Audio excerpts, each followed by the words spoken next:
So hey there, I am Shivai and you are on सस्ता explainer. दोस्तों आज जिस मूवी को हम लेकर आए हैं उसका नाम है रॉन्ग टर्न, जो कि रिलीज हुई थी ईयर 2003 में। और मूवी को स्टार्ट करने से पहले दोस्तों आपको बता दूं कि हो सकता है आपने इस सीरीज का नाम ऑलरेडी सुन रखा हो, तो यदि आप चाहते हो कि मैं इस पूरी सीरीज को एक्सप्लेन करूं तो नीचे कॉमेंट सेक्शन में यस जरूर लिख देना। अगर यस के 500 कॉमेंट आ जाते हैं तो हम इस पूरी सीरीज को जरूर एक्सप्लेन करेंगे। चलिए ज्यादा देर न करते हुए हम इस एक्सप्लेनेशन को स्टार्ट करते हैं। तो मूवी स्टार्ट होती है और हम एक कपल को देखते हैं जो कि माउंटेन में क्लाइंबिंग कर रहे थे, और इसी बीच उनमें से जो बंदा होता है वो जल्दी जल्दी करके माउंटेन को क्लाइंब कर जाता है, और यहाँ पर वो ऊपर से अपनी वाइफ को तेजी से ऊपर आने के लिए बोलता है। और उसकी बात सुन करके उसकी वाइफ भी तेजी तेजी ऊपर चढ़ने लगती है, परंतु इसी बीच गलती से उसका हाथ फिसल जाता है और वो नीचे की ओर गिरने लगती है। फॉर्चुनेटली रस्सी बंधी हुई थी तो वो हवा में बस लटक सी जाती है, और अब उसके अंदर इतनी हिम्मत नहीं थी कि वो वापस ऊपर चढ़ सके, इसलिए वो अपने हस्बैंड से उसे ऊपर क्लाइंब करने के लिए बोलती है। परंतु हम देखते हैं उसका हस्बैंड अचानक से कहीं पर गायब हो गया।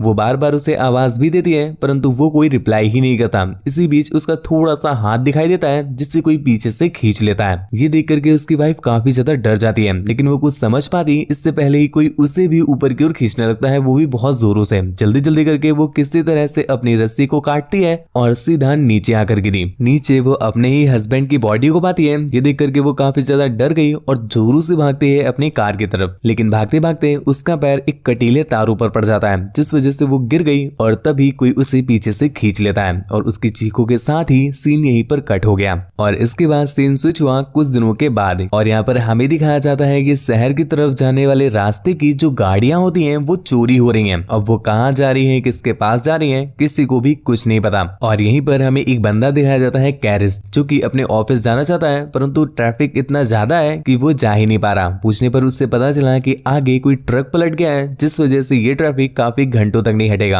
यहाँ पर उसे लेट हो रहा है, इसलिए वो अपनी गाड़ी को रिवर्स ले लेता है, और कुछ दूर जाकर के उसे एक गैस स्टेशन दिखाई दिया। क्योंकि उसके फोन में नेटवर्क नहीं आ रहे थे तो वो उस गैस स्टेशन के फोन से अपने ऑफिस में कॉल लगाना चाहता था, परंतु प्रॉब्लम वही कि जो उस गैस स्टेशन का टेलीफोन था ना उसमें भी नेटवर्क नहीं आ रहे थे। खैर अब उसका कुछ काम तो नहीं हुआ, परंतु इसी बीच उसकी नजर पड़ती है पास में लगे हुए एक मैप पर, जो कि ये दिखा रहा था कि शहर जाने का एक कच्चा रास्ता भी है। उस रास्ते को कंफर्म करने के लिए वो उस गैस स्टेशन के ओनर से भी बात करता है, परंतु दोस्तों हम देखते हैं कि उसका बिहेवियर कुछ ठीक नहीं लग रहा था। तो कैरिस खुद ही उस रास्ते पर निकलने को डिसाइड करता है, जिसके बाद वो उस रास्ते पर गया भी, और कुछ दूर जाकर के उसे दो रास्ते दिखाई देते हैं, जिसमें से एक शॉर्टकट था। तो कैरिस सोचता है क्यों ना शॉर्टकट से ही चला जाए, जिसके बाद वो उस शॉर्टकट वाले रास्ते पर चलने लगता है। थोड़ी दूर जाकर के उसे एक मरा हुआ हिरन दिखाई दिया, जिसे देखने में वो इतना ज्यादा बिजी हो जाता है कि सामने ध्यान ही नहीं देता, जिस वजह से उसका एक्सीडेंट हो गया। खैर अच्छी बात ये थी कि अपने कैरिस भैया को कुछ नहीं होता, लेकिन वहां पर वो सभी लोग आ जाते हैं जो कि उस ट्रक में थे।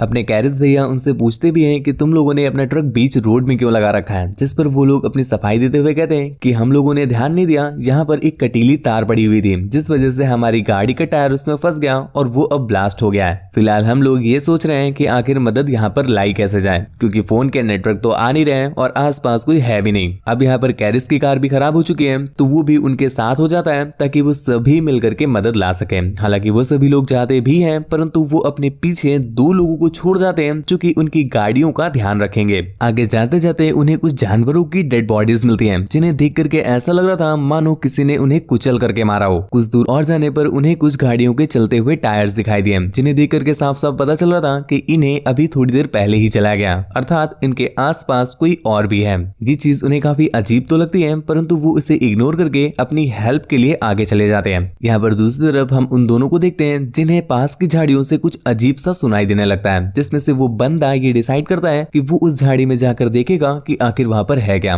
वेट करते करते कुछ देर हो जाता है, लेकिन वो बंदा वापस ही नहीं आता, जिस पर ये लड़की काफी ज्यादा टेंशन में आ जाती है और उसे ढूंढने के लिए उसी झाड़ी में निकल जाती है। थोड़ी दूर तक तो वो कहीं भी नहीं दिखाई देता, लेकिन कुछ दूर जाकर के उसे उसी बंदे का एक शू दिखाई देता है, और वो उसके इस शू को देख करके काफी ज्यादा परेशान हो जाती है। और जब वो उस शू की तरफ बढ़ती है तभी उसे वहां पर उसी बंदे का एक कटा हुआ कान दिखाई दिया। ये देख करके वो काफी ज्यादा डर गई और वो कुछ कर पाती उससे पहले ही कोई उसे पीछे से पकड़ लेता है और वहीं पर बहुत ही ब्रूटल मौत दे देता है। यहीं पर दूसरी तरफ हम उन सभी लोगों को देखते हैं जो कि मदद ढूंढते ढूंढते एक घर के पास पहुंच गए हैं। यहाँ पर वो लोग घर के अंदर जाते हैं ताकि उन्हें एक टेलीफोन मिल सके जिससे वो मदद बुलाएं, परंतु दोस्तों घर के अंदर कोई भी नहीं था और वो घर इतना ज्यादा गंदा था जैसे मानो उनके आगे जानवर भी साफ जगह में रहते होंगे। और यहाँ पर जो उनका खाना रखा हुआ था, भाई साहब इतना गंदा कोई इंसान कैसे खा सकता है। खैर छोड़ो, उन्हें इन सब चीजों से कोई मतलब नहीं था, बस वो टेलीफोन की तलाश में थे। खैर वहाँ पर टेलीफोन तो नहीं मिलता है, परंतु इसके अलावा उन्हें कई सारी चीजें दिखाई देती हैं, जैसे कि यहाँ पर वही वायर थे जिससे उन लोगों की कार के टायर फटे थे। इसके अलावा फ्रिज के अंदर इंसानों के ही अंग रखे हुए थे जिन्हें काट करके स्टोर किया गया था। खैर और कुछ वो चेक कर पाते इससे पहले ही उन्हें एक ट्रक के आने की आवाज सुनाई दी। हालांकि अब तक इन्हें कहीं न कहीं ये समझ में आ गया है कि ये लोग गलत जगह पर आ गए, पर उस ट्रक को देखने के बाद ये कंफर्म हो जाते हैं क्योंकि उस ट्रक के अंदर वही लोग थे जो कि इन लोगों को अभी तक मार रहे थे।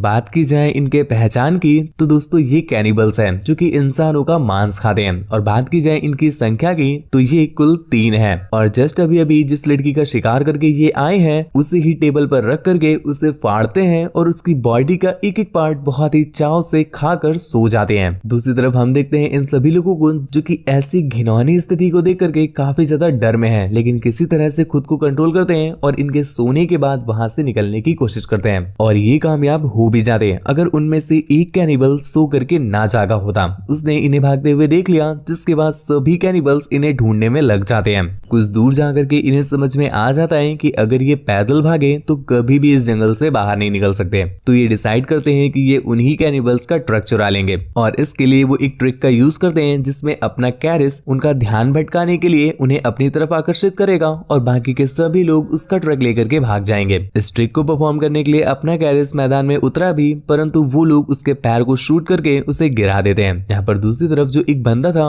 वो लालच में आकर के जल्दी से उनके ट्रक की तरफ भागता है, परंतु एक कैनिबल ने उसे देख लिया जिस वजह से वो उनकी एरो का शिकार हो जाता है। खैर अब सभी कैनिबल्स उसकी तरफ अट्रैक्ट हो गए हैं तो अपना कैरिस और बाकी की बची लड़कियां ट्रक को हथिया लेते हैं और वहां से भागने लगते हैं, परंतु दोस्तों ज्यादा दूर तक भाग नहीं पाते क्योंकि उनका ट्रक कीचड़ में फंस जाता है। अब मर्दाना क्या करता, उन्हें ट्रक से बाहर निकलना ही पड़ गया और वो लोग रास्ते की तलाश में आगे बढ़ते हैं और ऐसे करते करते शाम हो गई, परंतु रास्ते का कोई नामो निशान तक नहीं है। परंतु इसी बीच इन्हें एक उम्मीद की किरण जागती है जब इन्होंने अपने सामने एक वॉच टावर को देखा, जिसके बाद वो लोग उस वॉच टावर पर चढ़ते हैं ये उम्मीद लेकर कि शायद वहां पर कोई जरूर होगा जो उनकी हेल्प करेगा। परंतु दोस्तों यहाँ पर भी उन्हें निराशा ही हाथ लगी क्योंकि वहां पर कोई भी नहीं था। खैर किस्मत अच्छी है क्योंकि वहां पर उन्हें एक रेडियो मिल जाता है जिसका यूज करके उनमें से एक बंदी अपने हेल्प के लिए बुलाती है, परंतु दूसरी तरफ से कोई रिस्पांस नहीं आता। इतने में ही वो कैनिबल्स भी उन्हें ढूंढते ढूंढते उस टावर पर चढ़ने लगते हैं। उनसे बचने के लिए वो लोग उसके एंट्री गेट पर कई सारा भारी सामान रख देते हैं जिससे वो कैनिबल्स ऊपर ना आ पाए। और ऐसा होता भी है दोस्तों कि वो कैनिबल्स ऊपर नहीं आ पाते और वहां से जाने लगते हैं। यहाँ पर ये लोग खुश होते इससे पहले ही इन्हें पता चला कि जो इनके रेडियो की वायर थी वो उन कैनिबल्स ने खींच ली है। यहाँ पर तो मानना पड़ेगा गुरु, हालांकि है तो वो एक कैनिबल्स परंतु शातिर इतने कि अपने यहाँ क्राइम पेट्रोल के जो क्रिमिनल है ना वो भी उनसे ट्यूशन ले लें। और इसके बाद वो लोग उस वॉच टावर को आग लगा देते हैं। आग धीरे धीरे करके ऊपर की तरफ बढ़ रही थी और धीरे धीरे उनके करीब मौत भी आ रही है।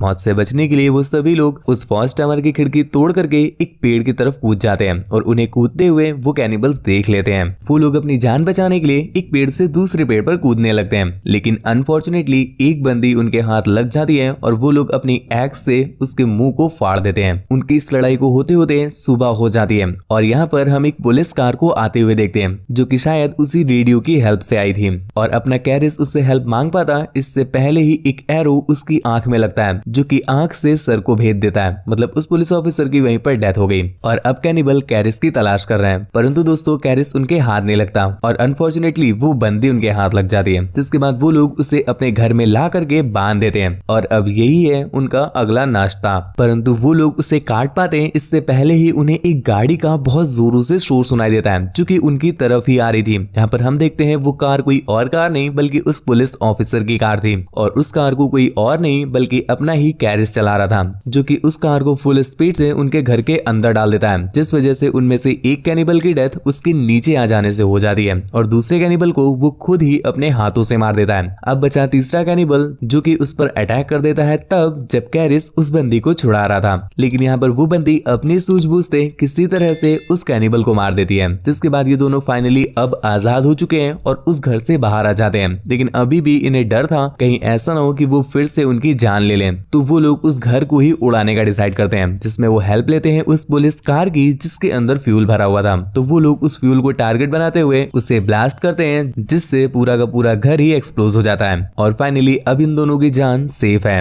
जिसके बाद वो लोग उनका ही ट्रक लेकर के शहर की तरफ बढ़ने लगते हैं और यहाँ पर हम देखते हैं उस ट्रक को अपनी तरफ आता देख उस गैस स्टेशन का मालिक अपने डोर को बंद कर लेता है। दोस्तों इस गैस स्टेशन के मालिक की भी अपनी एक अलग कहानी है, जो कि आपको इसके पार्ट 2 में मिलेगी और कहानी कुछ ऐसी है कि हो सकता है शायद आपने एक्सपेक्ट भी ना किया हो। तो अगर आप इसका पार्ट 2 देखना चाहते हो तो आप नीचे कमेंट में 500 कमेंट कर दीजिए बस। खैर आज के लिए तो बस इतना ही। ये मूवी आपको कैसी लगी हमें नीचे कमेंट करके जरूर बताना। मुझसे बात वगैरह करना चाहते हो या फिर मुझे देखना चाहते हो तो मुझे इंस्टाग्राम पर फॉलो करके मैसेज कर दो। मेरी इंस्टा आईडी जो कि है @आपकाशिवाय APKASHIVAY, उसका लिंक नीचे डिस्क्रिप्शन में दिया हुआ है। तो मिलते हैं ऐसी किसी दूसरी इंटरेस्टिंग वीडियो में, तब तक के लिए thank you, bye bye, signing of.